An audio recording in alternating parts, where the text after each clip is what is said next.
Hey everybody, what is up? Welcome back to Final Trade. We're going to take our release day look at Bloomburrow Play box sales data off of TCG Player through the whole pre-release period and out to and including release day. It sold 4,862 boxes on the platform at a total of $658,000 for an average price of $135 per box. Now the break even for the small card store that we always talk about is about $148 given the headline distribution price. So I will put up here the most recent 4 standard expansion play and set box sales data sets that we have: Outlaws, Murders, Lost Caverns, and Wilds. And of course, for Lost Caverns and Wilds, we only have set box data, but as we've said in the past, we can take those cumulative spend numbers for set box data sets, increase them by about 20 to 25%, and that'll give us an approximate idea of what the combined set box and draft box data would have been, which is then comparable to the current play boxes, since play boxes replaced both set and draft. So what we see when we do that is the blue line of Bloomburrow way up here, the orange line of, or the yellow line of Murders down here, and then the purple line of Lost Caverns, the green line of Wilds of Eldraine, and the orange line of Outlaws. And so there's a couple things to note about this.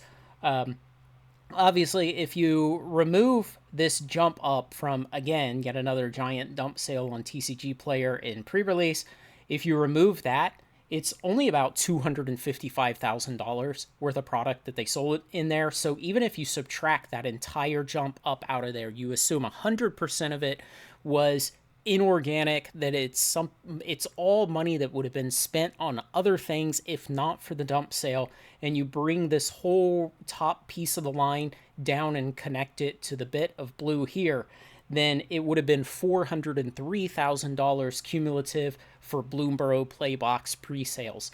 And so even then, that puts you at this gray tick mark. So it still would have beaten everything else recently. And again, even if you add in those 20 to 25% adjustments for Lost Caverns and Wilds of Eldraine. So what we can say from that is that people were pretty excited about this Bloomburrow product, and they are finally warming up the play boxes. As I've said recently, you know, we had to have that transition period where people kind of got over the fact that, yes, $80 draft boxes are no longer a thing. You know, there may be some Zendikar Rising $85 draft boxes still out there, a couple of them, but by and large, draft and set boxes under $100 are nearly extinct. And as time goes on, more and more and more people will accept the reality that WotC has raised the prices a lot, and that to get those boxes in their hands, they're just going to have to pay more. And the interesting part here on the graph is the blue line on this 7-day moving average price plot.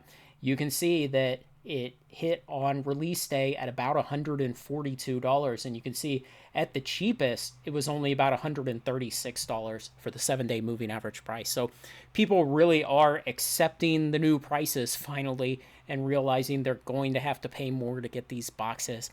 But I think Bloomburrow is a home run in terms of flavor. It seems people really like it, and the sales data prove it out. So I'll take another look at this at 50 days, 100 days, and 150 days post-release. Subscribe so you don't miss that.